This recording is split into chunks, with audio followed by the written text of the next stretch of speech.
let's talk about contracts. And just as a general overview, the contract is one of the single most important aspects in a profitable business, in staying out of court, in having happy clients, and in avoiding doing free work, in avoiding misunderstanding and the stress that comes from the very common phenomena of two people having different assumptions. And so the detail of one's contract is amongst, it's like the core trunk of the entire relationship, because this is where you define what you're going to do for the client and what the client is going to do for you. This is the working relationship. And so the bigger the job, the more expensive the job, the more variables there are, the newer the client, meaning not every client is familiar with contracting. And so, I just had a client recently where, they came to me and, we've never hired a landscaper before. We haven't hired a builder before. This is the most money we've ever spent. And we're trusting you. Well, that's a false trust. Meaning, what are you trusting me to do? To read your mind? To make you happy no matter what? What you can trust me to do is to make a good faith effort to articulate everything clearly in the contract. And you have to trust yourself to decide whether that's a good fit for you. And then I'm trusting you to do what you say you'll do, and I will do, at the very least, what I say I will do in the contract. I will do my part. But my part as defined here. So let's look at a couple of the clauses that should be in a significant contract. So one is communication. Because what if you send an email to someone and they say, well, I don't check my email. I didn't get that. I'm not, you should have called, So there should be some clarity around how communication will take place. Is it a knock on the door? What happens if you don't get a reply? So you have email.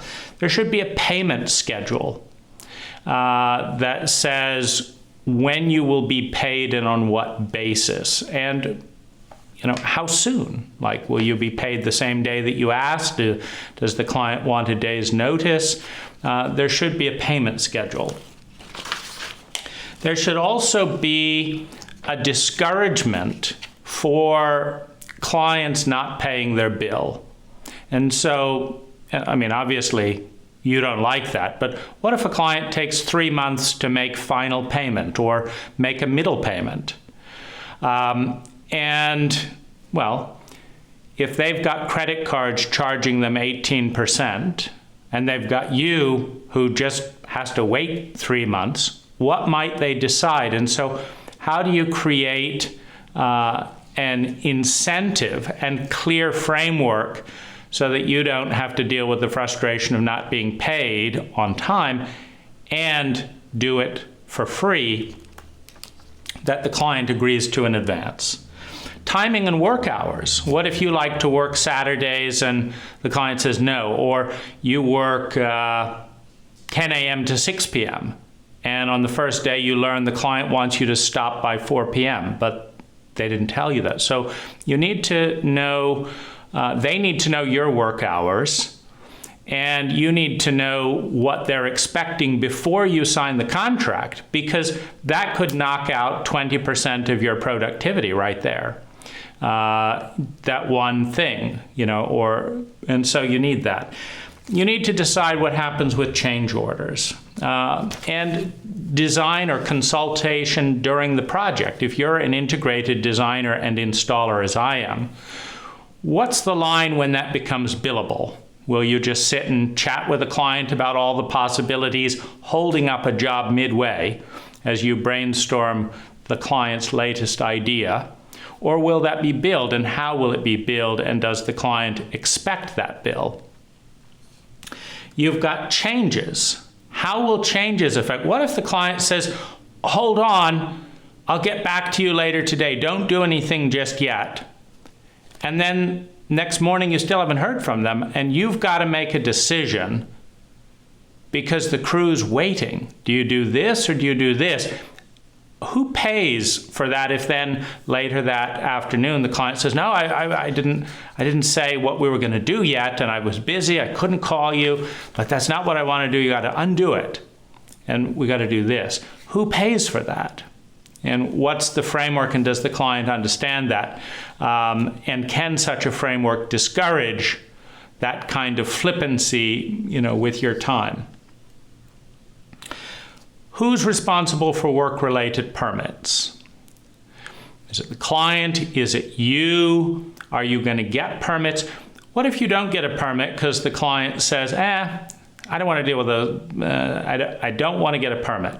I just want you to do this work. But then there's a stop work order that costs you 3 days because it came suddenly and you didn't have something else lined up. Who pays the penalty to the city, et cetera, of that stop work order? Because that depends on whose responsibility it was to A, get the permit, and B, sign on for the responsibility of not getting the permit if that permit is not obtained. What about unforeseen disagreement? How is a mediator chosen, or are you going to spend a considerable amount of money to be in court?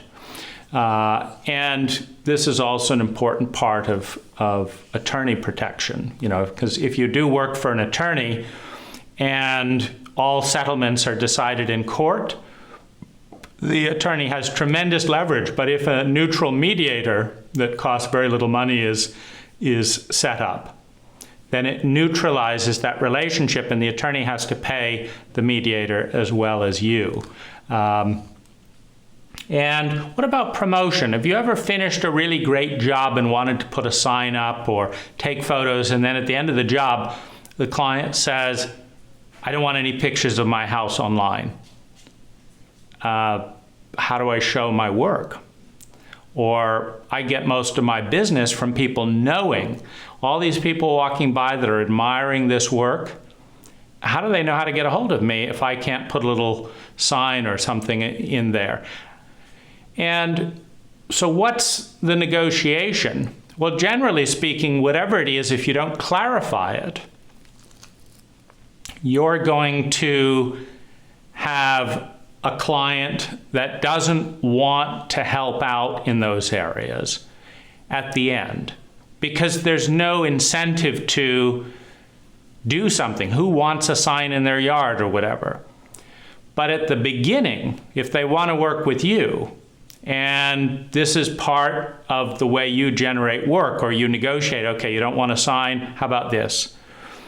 You probably don't want to bother writing reviews either, because it's a pain in the neck to sign into all those accounts and write those reviews.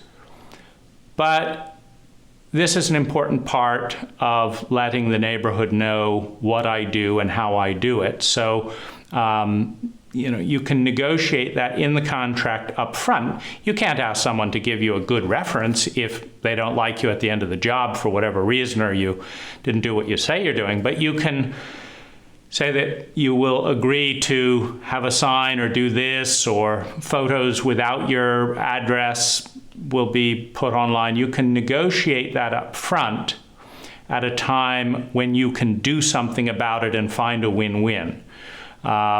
Or say, well, that's a major part of my business, so I'm going to increase the cost of your price by $500. And we won't do any marketing, and you'll never be called as a reference, and you don't have to do it. But frankly, that's the value of that being missing. I'm not asking you to lie and say anything nice about me that isn't true. But if you don't want to participate that, you're at least $500 to $1,000 less valuable to me as a client than the other clients who want to participate in telling the world what I do. So that's a clause.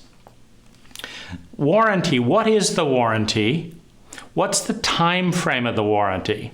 Do you want a client calling you every 10 minutes saying, oh, this plant's looking a little sickly. Could you drive 30 minutes to my job site, have a look at it, and then if it's a bit sickly, then drive to the nursery, another 30 minutes, then drive back another 30 minutes, and replace it at a cost of $200 a 1-gallon plant in time off your current job?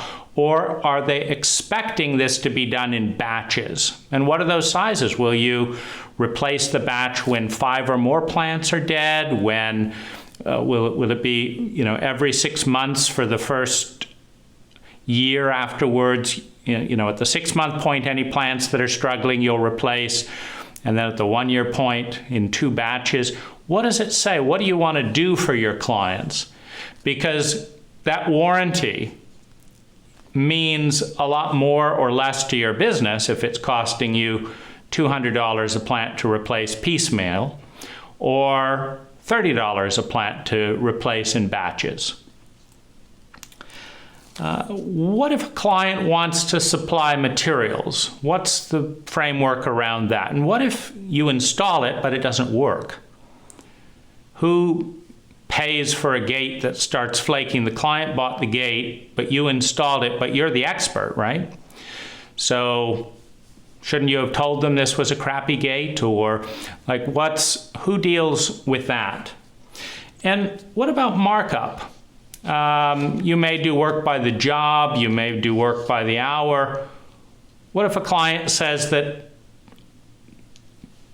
I didn't know you were marking that up 20%, or I thought you were going to supply all those plants at wholesale prices. Could I see the receipt? How do you educate the client about what markups are and how receipts will and will not be handled? What do you want to do in that situation? Because as long as it's in writing and both people are clear and enter into it freely at the beginning, that's the whole point of a contract, then whatever you decide is fine. And the client cannot legitimately look at any of this and say, that's not fair. The client can just say, okay, that's how you do it. If I didn't want to do that, I could have found someone else. Flat costs.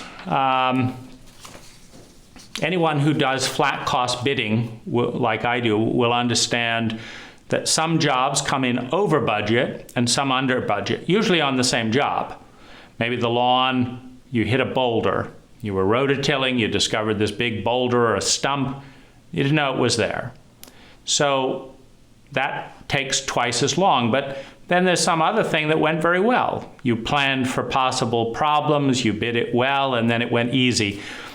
How do you communicate to a client maybe who's tracking your hours and say, wait a minute, why you spent a week on that and charged me $1,000, and then you spent 2 hours on this other thing and charged me $1,000?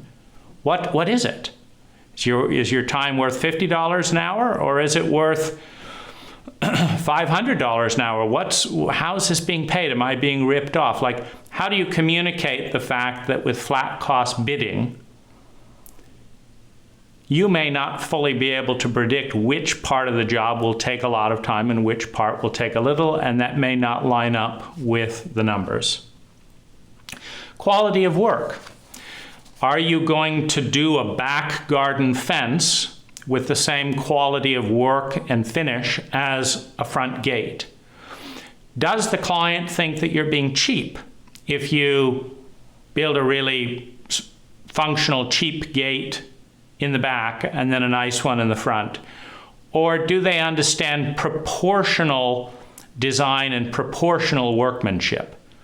That if you're going to see it every day and be close to it in a main area, you put a lot of time and effort there.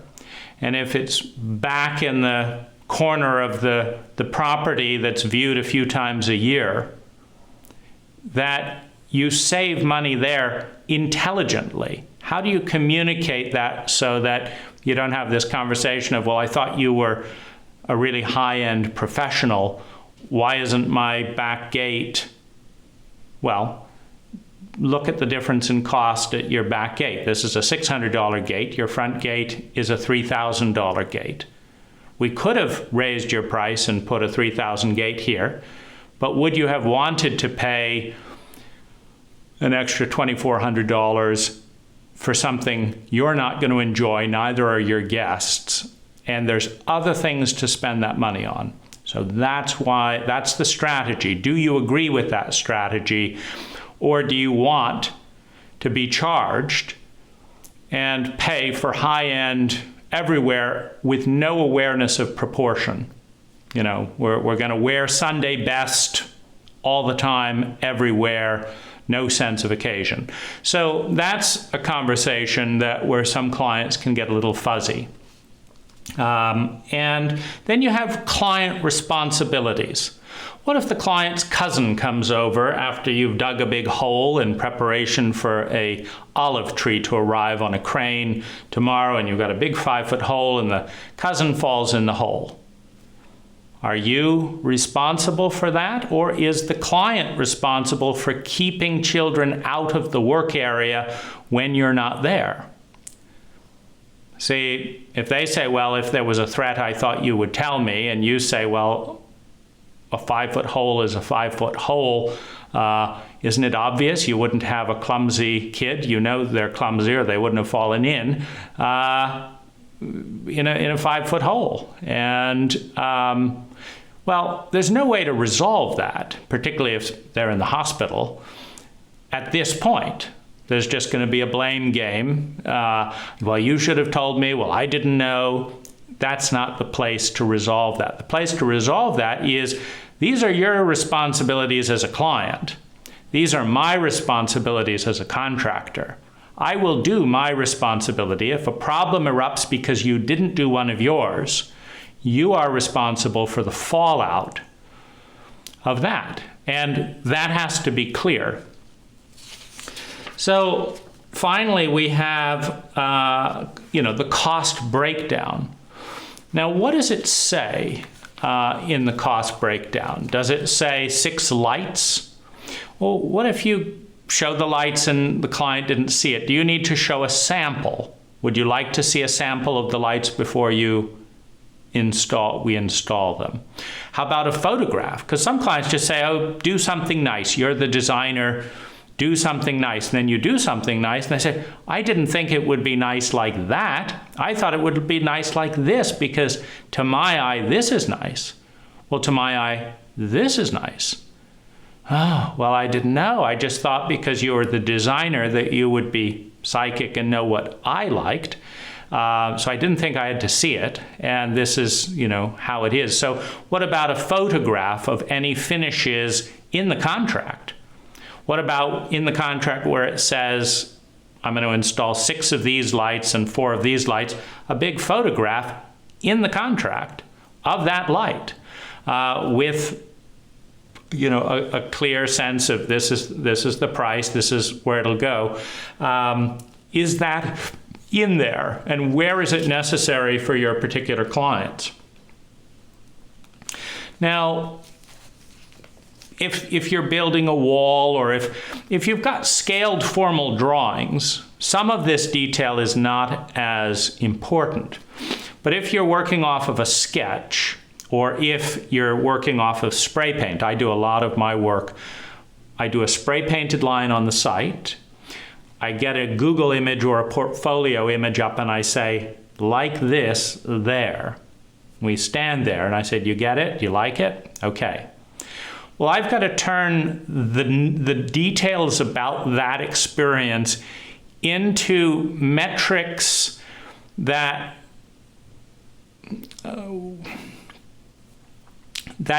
consist with what I think I'm bidding. For example, if I say a stone wall here, a bit like this, I need to say 30 feet of stone wall will be installed.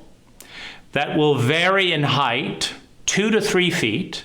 So the low end will be 2 feet, the high end will be 3 feet, then it'll curve down, so it'll vary between 2 and 3 feet per line of this stone material. Maybe I'll put a photo of that stone in the contract right there. This is the stone. If I have done that work before on another job and I want to be really clear they understand not only the stone but how I do it, I might take a photo of that job and say, I'm going to build you a wall like this wall using the same stone that'll be 2 to 3 feet high, 30 feet long, and variations for that if the client wants 40 feet of wall as we're talking through, or decides they want it to be 3 feet high. Then we have a reference point from which to proportionally increase the price. Because if I just say build wall as discussed or build wall as photo, they could have said, well, I thought that was 3 feet. Or I thought that looked like a 3 to 4 foot wall, but this is a 2 to 3 foot wall. Well, I thought it was a 2 to 3 foot wall. So you specify, does your contract specify that out? Now this is such an important piece, not as a court document, though of course it is that. This is an important piece in never going to court, meaning in 27 years, I've never been in court. Now, part of that is when I've had a few difficult clients, I've fired them or settled and just withdraw, rather than waste time in court, because it's more profitable to be going on to a new job in most cases. Part of that is the staging, meaning part of the payment schedule is it goes, for this period of time, you've paid me more money than work has been done. And then for this period of time, I've done more work than you've paid me for. You want to find the midpoint. That goes back and forth. And if the chunks are not too big, I never do more than $20,000 of work, even on a very big project, without being paid. So the payment schedule can be 5,000 chunks, it can be 10,000, it can be 15,000, it can be 20,000. But the smaller the chunks, the more, that's your safety net, because you don't want to get do two $50,000 chunks on a $100,000 job and find out at the end that you're not going to get 50 grand because some little thing bothered them a week ago and they're not going to pay anything until that's been settled. And so you have a sense of proportion. These are the details that provide memory, provide accountability, provide conscience, provide clarity, provide instruction, so that if a client is paranoid, if a client doesn't understand something, forgets something, they can look at this document and say, oh, that's being done that way for this reason, and I agreed to that. And this is being done for this reason, and this is being done for this reason. Okay, we have an agreed upon relationship. And if I think it's not, or I'm worried, I can bring in a very low-cost mediator at any point, say, have a look at this. Am I being treated fairly? I'm worried about this, or this doesn't seem like this clause. And the mediator can provide binding, objective mediation, which if you're doing your best in good faith to follow the contract and write a contract that the client will be happy with at the end, because that's the most fundamental principle behind the contract. Your job is to write a contract that you believe an intelligent client would be happy with in the end.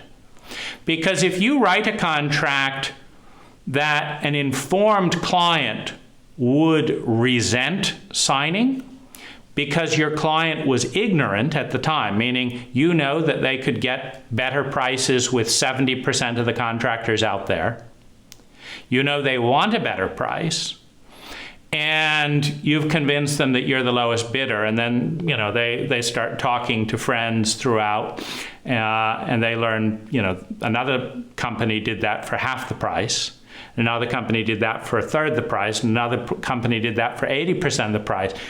Then the client is not going to be happy they signed the contract, which means bad reviews and an unfriendly relationship because you weren't friendly.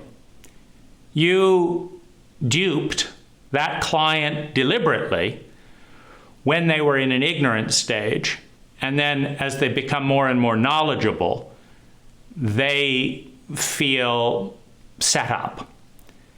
Well, I'm sure I would have been sued tremendously, even with a terrific contract, if that was the feeling. If I was in business, my well-being would have gone down, my self-respect would have gone down, my long-term income would go down because I don't have to spend money marketing.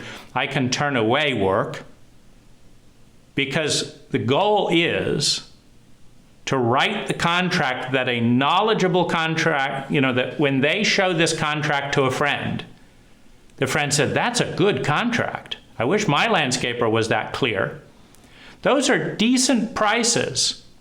Oh, you could spend less, I'm sure, if you went with some fly-by-night company and shopped around and managed it. But, for that's a great price. I paid a little more than that, or I paid around that. That's a good price. You want that reassurance. You don't want your client feeling like an idiot when they talk about you to their friends and, discover that they did a better job for less money and all that. So that's understanding what the market is. And so if you write a contract that you believe that a knowledgeable person, such as yourself, would sign, I'd hire me over the competition. I'd hire me for attitude, I'd hire me for vision, I'd hire me for price, I'd hire me for reliability, I'd hire me for ethics, I'd hire me for courtesy, I'd hire me for safety and, and legality. I'd hire me. If you wouldn't hire yourself, no contract is going to protect you. If you will hire yourself, that means that a knowledgeable person should hire you. And your job is to write the contract that a knowledgeable person would sign that is still profitable for you. Because if it's not profitable for you, you go out of business. Now there's no good contractors for the clients to hire. So it's got to be profitable for you. And you should be rewarded for being above average in these metrics, above average in contract writing. It's a service to the client that they don't have to feel paranoid. It's a service to the client that you don't have to sue them because they don't know what they're doing and you didn't tell them. It's a service to the client that they don't have to sue you because it's written out in black and white that's clear. They're getting good value for their money as agreed. No one who feels that way and is halfway decent person, and most clients are halfway decent, if not, pick other clients. Develop a selection process. And so I share my client template. This is the document that has kept me out of court and generally happy. And almost all but 2 clients paid in full. So 2 clients in 27 years. Let's make it 3. If we count a $49 bill when I was just being, but that was before the contract. It was that first rip-off that helped me understand I needed to have things in writing because otherwise decent people, quote unquote, would behave like complete assholes. It's like, how do you come up with this garbage? You don't have it. This is your version of fair play? Oh, my goodness. I guess we're going to have to write that down. So having written that down, there's 2 clients that didn't pay their bills for personal reasons mostly. One was just a cheapskate and came up with every little thing imaginable, and at some point it's just easier to move on to another client and make good money with, the majority of good people. But this is a powerful communication tool. It's not going to protect you against incompetence. It shouldn't.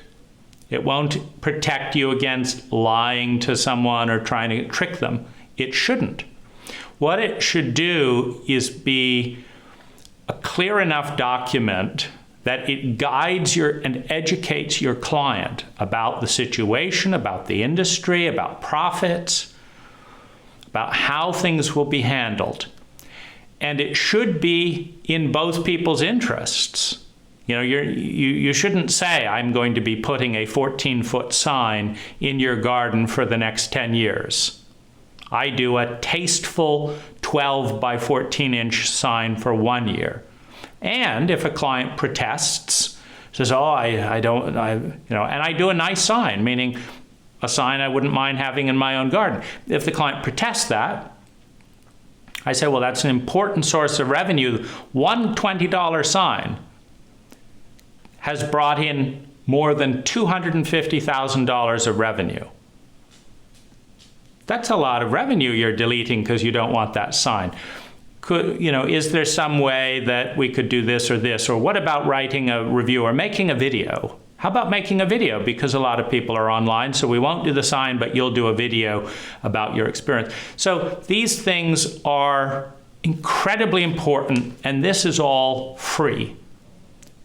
What do I mean? This contract has made me and saved me hundreds and hundreds of thousands of dollars.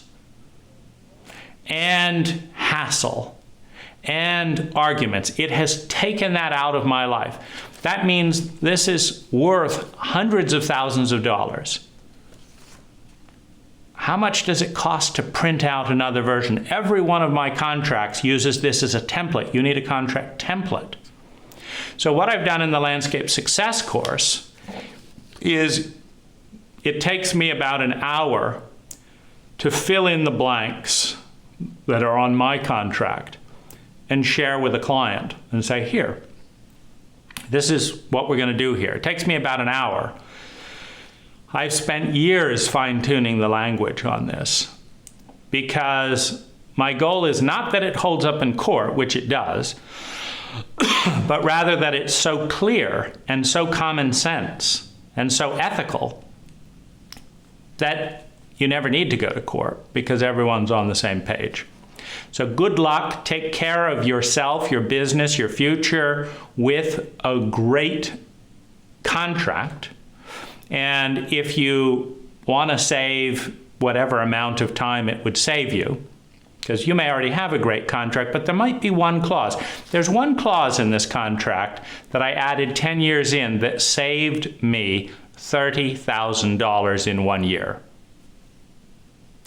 That same clause not being in there cost me $30,000 in another year. It's a pretty valuable clause. But these things, they either come the hard way, just be in business for 20 years, or learn from mentors if available. Find the best contracting guides that you can in any industry and craft your contract so that it saves you time, makes you money, leaves better relationships, and avoids the catastrophe of having all of your savings and stuff wiped out because a client who maybe doesn't understand you, who maybe doesn't understand the industry, who doesn't have experience in this, decides that you're a bad guy and uses a gray area or a loophole to, just wipe you out in legal fees or something else. These are very, very important things. I would venture to say that in my 27 years, if I had to choose between this document and 4 years in horticultural study with the memorization of 4,500 Latin names of plants, that I would rather have this document and the understanding of how to apply it and pick up plant knowledge as I went, then I'd like to have 4,500 plants nicely memorized in genus and Latin name with a 4-year college degree and no contract. It's that important.